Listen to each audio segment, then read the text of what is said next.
हज़रत मुआज़ रज़ियल्लाहु ताला अन्हु रिवायत करते हैं कि मैं सरकार दो आलम सल्लल्लाहु अलैहि वसल्लम के पीछे सवारी पर बैठा था। मेरे और आप सल्लल्लाहु अलैहि वसल्लम के दरमियान सिर्फ़ कजावे के पिछले हिस्से का फ़र्क था कि वो हम में हाइल था। आप सल्लल्लाहु अलैहि वसल्लम ने फरमाया, ए मुआज़, तू जानता है कि बंदों पर अल्लाह तबारक व तआला का क्या हक़ है। मुआज़ रज़ियल्लाहु ताला अन्हु ने अर्ज़ की, अल्लाह और उसका रसूल बेहतर जानते हैं।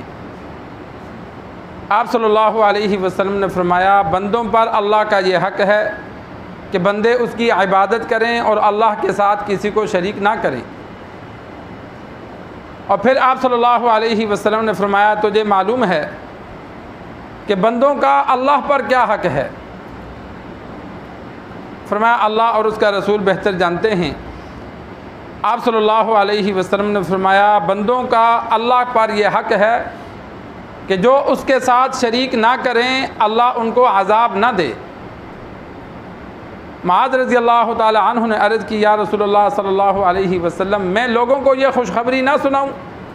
आप सल्लल्लाहु अलैहि वसल्लम ने फरमाया, यह खुशखबरी ना सुनाओ, फिर वो इसी पर भरोसा कर बैठेंगे।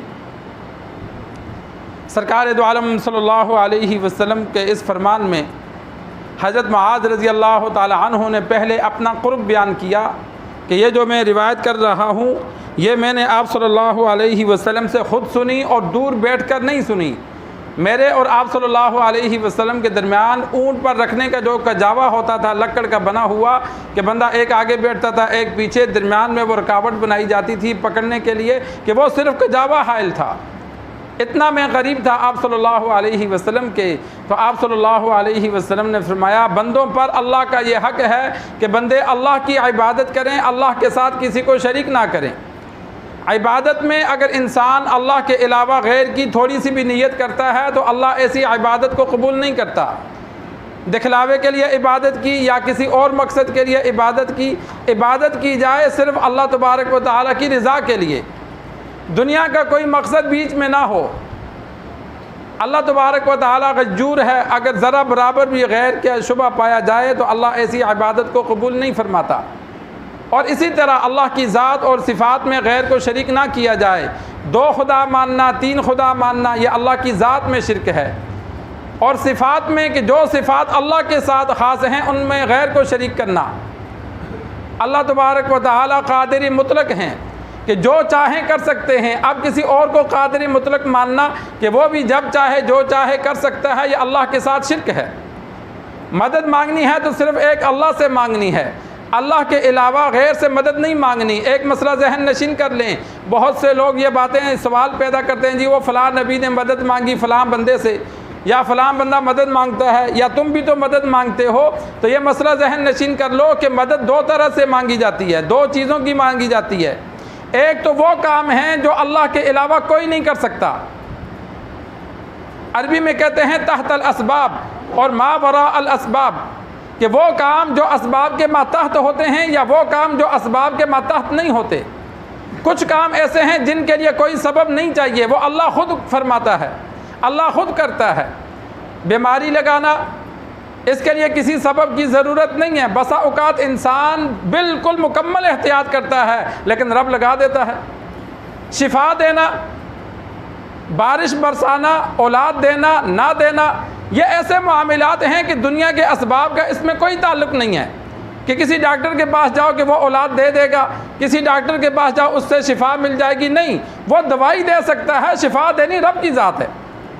तो ऐसे काम जो अल्लाह के अलावा कोई नहीं कर सकता, जो मा वरा अल असबाब हैं, तहतल असबाब नहीं हैं, उनके लिए किसी सबब की ज़रूरत नहीं, उनमें अल्लाह के गैर से मांगना जायज़ नहीं है। ना पीर से मांगना, ना नबी से मांगना, ना किसी से मांगना कि इंसान किसी पीर के पास जाए, किसी दरबार पे जाए कि मुझे औलाद दे दे, नहीं, ये शिरक हो जाएगा। बारिश बरसानी है तो अल्लाह से मांगना है, अल्लाह चाहे तो बारिश हो, अल्लाह चाहे तो ना हो। तो ये वो काम हैं जो असबाब के तहत नहीं होते, तो उनमें अल्लाह के अलावा गैर से मदद नहीं मांगनी।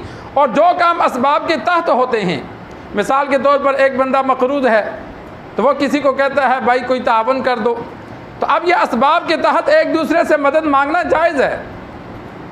असबाब के तहत इंसान एक दूसरे से मदद मांग सकता है, उसमें मना नहीं है। मसाजिद के लिए फ़ंड मांगा जाता है, मदारिस के लिए मांगा जाता है, गुरबा एक दूसरे से मांगते हैं, या इंसान कर्ज़ मांगता है कि भाई मुझे कर्ज़ दे दो, तो ये उनसे मांगा जाएगा जो मदद कर सकते हैं। अलबत्ता जो मदद नहीं कर सकते तो उनसे यह भी नहीं मांगा जाएगा। एक बंदा दुनिया से चला गया, वक़्त का वली क्यों ना हो, आया वो कर्ज़ दे सकता है? नहीं दे सकता, वो दुनिया से चला गया, उसका दुनिया वालों से राब्ता कट गया। अब तुम उसकी कब्र पे बैठ कर इंसान कहे कि बाबा लाख रुपया कर्ज दे दे, वो कहाँ से दे? जिंदा से मांगोगे वो दे देगा, मुर्दा से मांगोगे वो नहीं दे सकता। तो जो असबाब के तहत जो काम होते हैं वो भी उनसे मांगने हैं जो कर सकते हैं। अंबिया ने जो एक दूसरे से मदद मांगी दुनिया में लोगों से, जो बाज़ एक दफ़ा मैं बयान सुन रहा था तो उसमें एक मौलवी लगा हुआ था, वो देखो जी ज़ुल्क़रनैन अलैहिस्सलाम ने मदद मांगी, आतूनी ज़ुबार अल हदीद, कि ए लोगों मुझे लोहे के टुकड़े पकड़ाओ। दीवार बना रहे थे याजूज माजूज को रोकने के लिए, तो उस दीवार के लिए उन्होंने लोगों को कहा कि तुम लोहा जमा करके दो, ताकि दो पहाड़ों के दरमियान लोहे की दीवार बनाकर ऊपर शीशा गर्म करके डाल दें तो वो मजबूत दीवार बन जाएगी। अब लोगों को जो ये कहा लोहा लाओ, तो ये लोग ला सकते थे तब कहा। ऐसी मदद मांगना जायज़ है कि बंदा मिस्त्री दीवार बना रहा है तो मजदूरों को कहो ईंटें पकड़ाओ, तो वो पकड़ा सकते हैं। तो ये मिसालें देना गैरुल्लाह से मदद मांगने के लिए यह गलत है। तो बात समझ में आई कि जो काम अल्लाह के अलावा कोई नहीं कर सकता उनमें अल्लाह के गैर से मांगना जायज़ नहीं है, और जो काम अल्लाह के अलावा कोई कर सकता है असबाब के तहत एक दूसरे की मदद, तो वो मांगना मना नहीं है, वो जायज़ है। इस चीज़ का सिर्फ लिहाज रखा जाए तो हमारे